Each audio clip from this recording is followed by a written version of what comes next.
Welcome to the season's most bizarre death show, where Xiaobai miraculously resurrected, and the surveillance footage in the secret room is simply spectacular. Xiaobai declares war on death, ready for Fit's grand prize. What surprise awaits him? The Grim Reaper seems excited and then fiddles with his wrist as Xiaobai enters Uncle Lan's body, feeling quite pleased. No need to call police. Uncle Lan, 42, has a police father who died heroically. He followed his father's footsteps to become a police officer, but his mother always worried. To reassure her, Uncle Lan chose an invisible lifestyle, becoming an inconspicuous member of the police. As Xiaobai ponders life, a fight interrupts him. The attacker, Amu, sneaky backup for killer Xiaojia. The opportunity has arrived. Xiaobai steps up and easily takes down Amu, with such smoothness that even Xiaobai is left speechless. Onlookers pull out phones to record, making Uncle Lan an instant hero. Colleagues are dumbfounded, unable to believe their eyes. This is Uncle Lan, the notorious chicken-hearted guy.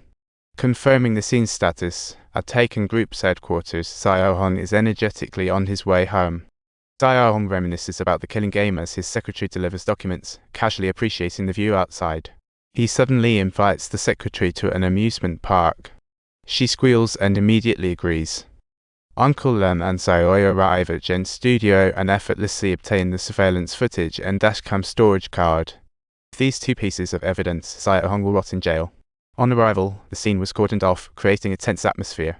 Xiaobai subtly hints at the truth to Xiaohong in his words, knowing what really happened. The next day, Xiaobai's serial killer case makes headlines again, drawing Xiaohong's attention, just as expected.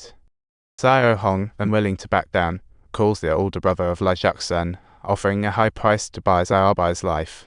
Meanwhile, Xiaobai meets a reporter, discovering the police chief is controlled by Xiaohong. Only public opinion can help him bring Xiaohong down. The reporter promises to write the article quickly, ensuring it trends online. After leaving the cafe, Xiaobai returns home. He intends to see his mother, but lacks the courage to go in. He orders takeout and texts his mother from a distance. Upon seeing the door close, he plans to head back to the station when Xiaohong walks into his father's office. He notices a document on the desk and realizes his father is investigating him. He recalls the bizarre testing incident from last time. At that moment, his father walks in. Xiaohong pats his father on the shoulder and silently exits the office. As soon as he steps out, he receives a call from the TV station informing him that someone submitted footage that will reveal Xiaohong's murder video tonight. He begins to inquire about the progress and finds out that Xiaobai isn't dead. Xiaobai catches the knife, punches the killer, tells Xiaohong to turn on TV for a gift. Xiaohong feigns coolness too, claiming he's prepared a gift as well. Xiaobai turns on the TV and sees Xiaohong holding a press conference. During the press conference, Xiaohong confesses to killing Zhengji, claiming he had no choice. The situation was dire: kill Zhengji or be killed. Ultimately, he chose self-defense. Numerous TV stations broadcast the press conference live. Talk is cheap as they start editing the footage, cutting out all the exciting bits in just 3 seconds. Soon, Taken Group launched emergency PR, with local celebrities stepping up. The storm stirred online, with public opinion leaning towards evil. Bewildered netizens clamored for Xiaohong's release, and in just a week, time sped by. Xiaohong, acquitted, boards a private jet for vacation abroad but is woken by noise less than an hour later. He scrambles to get up, discovering he's all alone on the plane, when an alarming voice comes over the intercom. Plane will explode in 30 seconds. Xiaohong has no choice but to strap on a parachute and leap from thousands of meters high. After a dizzying spin, he miraculously opens the parachute, surviving against all odds, and the driver is none other than Xiaobai. A week ago, he walked into the police evidence room and used Xiaohong's memory to swap drugs in his pen for sleeping pills. Then, he leveraged Lai Jiaxun's abilities to take out all of Xiaohong's minions, installing a bomb on the plane. Finally, using adventurous Song Seix's abilities, he successfully jumps from high altitude, landing safely, and drives to catch up with the exploding plane.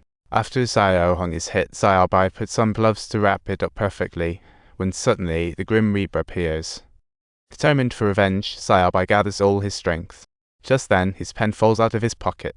He suddenly remembers something Jixi said, hoping that the story of death and rebirth takes a dramatic turn towards a happy ending.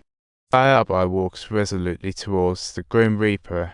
A week later, he visits Xiaohong in the hospital, very satisfied with the outcome. Before sending Xiaohong to hell, He lets him taste the bitterness of life being worse than death. 6 months fly by in an instant.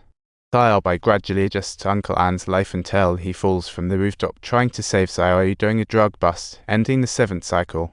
Sayalbai awakens once more, this time as a homeless man, and upon waking, he sees the heroic deeds of Uncle. On a whim, Sayalbai decides to crash his own funeral, testing to see who really cares about him. Sadly, he wafts an odd smell, and Uncle An's colleagues deny him entry. Leaving, he meets Sayoi in the stairwell, looking remorseful. Sayalbai tries to comfort, but gets grabbed by the collar. Sayoi questions him, "What gives you the right to speak for Uncle An?" Sayalbai is left speechless. After going through a full 70 cycles, it seems like no one truly exists. Suddenly, a memory gem appears, and Sayalbai decides to stop overthinking and runs away.